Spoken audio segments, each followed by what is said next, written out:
اور بھارت میں جنزی کا احتجاج رنگ لے آیا۔ طلبہ کے احتجاج کے بعد بھارتی وزیر تعلیم دھرمیندر پردھان مستعفی ہو گئے۔ بھارتی وزیر تعلیم نے ایکس پوسٹ میں اپنے استعفے کا اعلان کیا۔ دھرمیندر پردھان نے بھارتی وزیر اعظم مودی کو استعفی بھجوا دیا۔ کئی ہفتوں سے طلبہ تنظیمیں وزیر تعلیم سے مستعفی ہونے کا مطالبہ کر رہی تھی۔ 2 مئی کو پیپر لیک ہونے کے بعد طلبہ نے احتجاج شروع کیا جو شدت اختیار کر گیا۔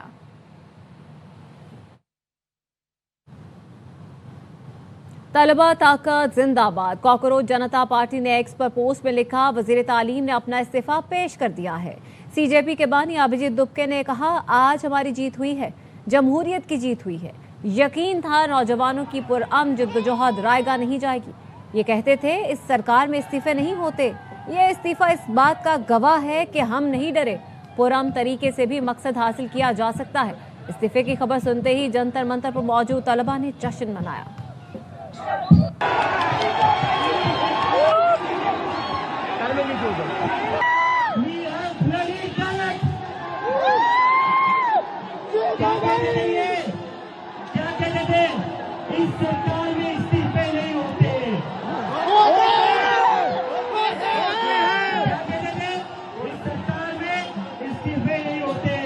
ہم کہنا چاہتے جھکتی ہے دنیا۔ بھارتی نوجوانوں کی کاکروچ جنتا پارٹی کا پیپر لیک کے معاملے پر 2 ماہ سے جاری احتجاج رنگ لے آیا۔ لوک سبھا میں اپوزیشن کے رہنما راہل گاندھی نے بھی مودی کو ماضی قرار دے دیا۔ کہتے ہیں ماضی مستقبل سے نہیں لڑ سکتا۔ عام آدمی پارٹی کے بانی اروند کیجریوال نے نوجوانوں کو مبارکباد دیتے ہوئے کہا، یہ جمہوریت کی جیت ہے۔ طلبہ کی جدوجہد رنگ لے آئی۔ سرکار کو اب عوام کو سننا پڑے گا، مودی سرکار کو جھکنا پڑا۔ شامل کریں کچھ دیگر اہم خبریں۔ اسلام آباد ایم او یو کے نفاذ کو یقینی بنایا جائے، مذاکرات سے حاصل ہونے والی پیش رفت کو ترک نہیں کیا جانا چاہیے۔ چینی وزیر خارجہ وانگ ی کہتے ہیں، مذاکرات کا دروازہ ایک بار کھل جائے تو اسے بند نہیں ہونا چاہیے۔ کرغزستان میں ایرانی ہم منصب عباس عراقچی سے ملاقات میں چینی وزیر خارجہ امریکہ اور ایران کے درمیان مذاکرات کے فوری بحالی پر زور دیا۔ وانگ ی کا کہنا تھا، ایم او یو دستخط ہوئے صرف 1 ماہ ہوا ہے، جب تک امن کی امید باقی ہو اس سے دست بردار نہیں ہونا چاہیے۔ تمام فریقین مذاکرات کے لیے اختلافات فوری دور کریں۔ چین ایران کی خود مختاری، سلامتی اور قومی وقار کے تحفظ کی بھرپور حمایت کرتا ہے۔ امریکہ ایران مذاکرات بحالی کے لیے چین کی کوششیں جاری ہیں۔ رائٹرز نے دعویٰ کیا ہے، اسلام آباد دورے کے دوران ایرانی وزیر داخلہ سکندر مومنی سے ملاقات کی بحالی سے متعلق ابتدائی بات چیت کی گئی ہے۔ رائٹرز کے مطابق خلیجی ریاستوں پر ایران کے حملے اور آبنائے ہرمز کی بندش چین کے مفادات کو نقصان پہنچا رہی ہے، جس پر بیجنگ ناخوش ہے، جبکہ ثالث کے طور پر پاکستان کو پیچیدہ صورتحال کا سامنا ہے۔ بیجنگ پاکستان کی ثالثی کوششوں کی مکمل حمایت کرتا ہے۔ سعودی عرب نے یمن کے مغربی شہر الحدیدہ میں ٹیلی کمیونیکیشن کارپوریشن کی تنصیبات اور کمران جزیرے پر فضائی حملے کیے ہیں۔ ترجمان سعودی رائل فورسز ترکی المالکی نے ایکس پر جاری بیان میں کہا، سعودی عرب نے یہ کارروائی حوثی ملیشیا کے سعودی عرب کے خلاف بحری ناکہ بندی اور بحیرہ احمر میں سعودی آئل ٹینکر کو نشانہ بنانے پر کی ہے۔ حوثیوں نے ٹیلی کمیونیکیشن پر سعودی حملوں کو سنگین غلطی قرار دیا۔ حوثیوں کا کہنا ہے، الحدیدہ میں ٹیلی کمیونیکیشن کارپوریشن کی تنصیبات پر حملے کا جواب دیا جائے گا۔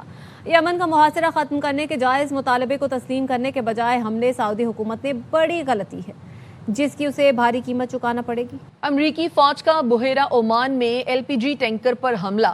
سینٹ کام کا کہنا ہے، جس ٹینکر کو نشانہ بنایا گیا اس نے 4 مرتبہ ناکہ بندی توڑنے کی کوشش کی۔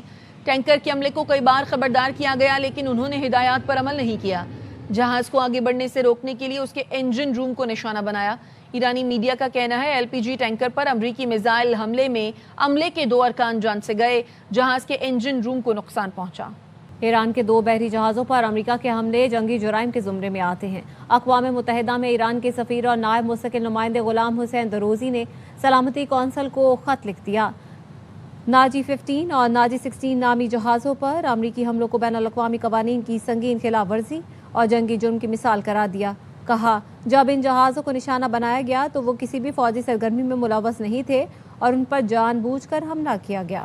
امریکی صدر ڈونلڈ ٹرمپ نے کہا، ایران معاہدے کا خواہاں ہے اور ضد بھی کر رہا ہے۔ وائٹ ہاؤس کورسپونڈنٹس ایسوسی ایشن کے عشائیے سے خطاب میں صدر ٹرمپ نے کہا، ایران معاہدہ کرنا چاہتا ہے لیکن انہیں لگتا ہے کہ وہ ابھی مکمل طور پر تیار نہیں ہے. And by the way, they are talking to us right now. They'd love to make a deal. I don't think they're ready to. I don't think it's time yet, but I'm willing to listen. But they cannot have a nuclear weapon. We don't want to see Washington, D.C. or any of our cities or Israel or, frankly, the Middle East destroyed with a nuclear weapon. امریکہ اور برطانیہ نے آبنائے Hormuz میں بحری اتحاد کے قیام کی تیاری شروع کر دی.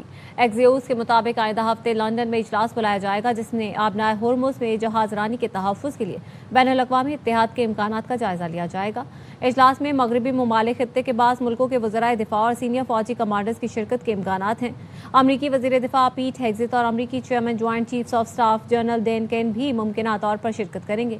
ایکزیوس کا کہنا ہے واشنگٹن چاہتا ہے اتحادی خطے میں بارودی سرنگیں صاف کرنے والے جہاز، جنگی بحری جہاز اور ڈرون سمیت دیگر ساز و سامان بھیجیں تاکہ راستوں کو تحفظ دیا جا سکے.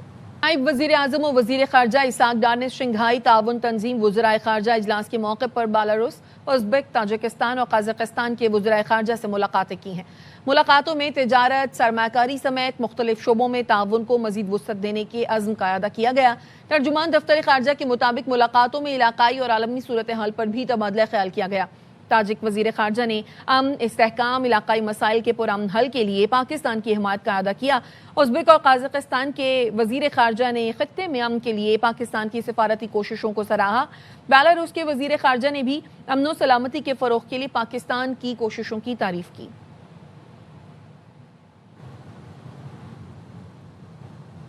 سیکیورٹی فورسز کی انٹیلیجنس بیسڈ آپریشن العزم کے تحت بلوچستان میں دہشت گردی کے خلاف مؤثر کارروائیاں جاری ہیں. سیکیورٹی فورسز آپریشن العزم میں اب تک 13 دہشت گردوں کو ٹھکانے لگا چکی ہے. سیکیورٹی ذرائع کے مطابق بلوچستان میں مصون کے علاقے کھٹکوچا میں سیکیورٹی فورسز کی کامیاب کارروائی میں فتنہ ہندوستان کو مسلسل تباہی کا سامنا ہے، جہاں فتنہ ہندوستان کی کئی کمین گاہوں کو تباہ کر دیا گیا. کامیاب آپریشن کے دوران اسلحہ، بارود اور IED تیار کرنے کا مواد بھی برآمد کیا گیا. سیکیورٹی فورسز کی مؤثر کارروائی میں فتنہ ہندوستان کے متعدد دہشت گردوں کے زخمی ہونے کی بھی مصدقہ اطلاعات ہیں. بلوچستان میں دہشت گردی کے خاتمے اور امن و امان کے قیام تک سیکیورٹی فورسز کی کارروائیاں مسلسل جاری رہیں گی.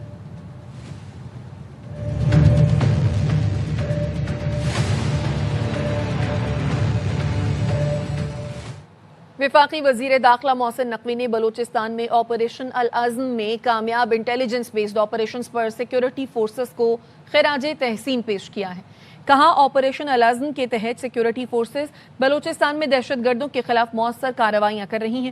فتنۃ الہندوستان کے دہشت گردوں کے خلاف سیکیورٹی فورسز کی کامیاب کارروائیاں قابل ستائش ہیں. بلوچستان میں دہشت گردی کے خاتمے تک سیکیورٹی فورسز کی کارروائیاں جاری رہیں گی. وزیر داخلہ نے 13 دہشت گردوں کو جہنم واصل کرنے پر سیکیورٹی فورسز کی پیشہ ورانہ صلاحیتوں کو سراہا. پنجاب میں طوفانی بارشیں غضب ڈھانے لگیں. لاہور، سیالکوٹ، وزیر آباد اور پسرور سمیت کئی علاقوں میں سڑکیں اور گلیاں زیر آب آ گئیں. چھتیں گرنے کے واقعات میں 2 خواتین سمیت 6 افراد جاں بحق ہو گئے. لاہور کے مختلف علاقوں میں وقفے سے بارش جاری ہے. پوش اور نشیبی علاقوں میں بارش کا پانی جمع ہونے سے شہریوں کو مشکلات کا سامنا ہے. اس بارے میں مزید بتائیں گے الفت مغل.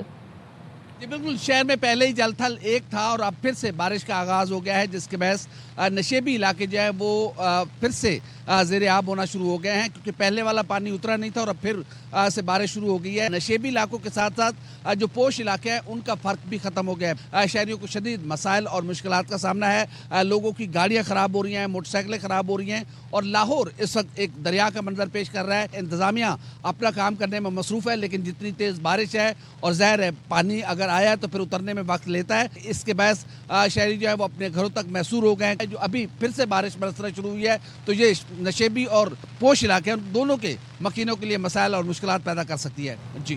اور گجرات میں 3 گھنٹے کی موسلادھار بارش کے باعث پورا شہر ڈوب گیا. پاکستان کے بارش کے باعث نظام زندگی مفلوج ہو کر رہ گیا. شہر کے تمام نشیبی علاقے زیر آب آ گئے. مزید بتا رہے ہیں عامر بٹ.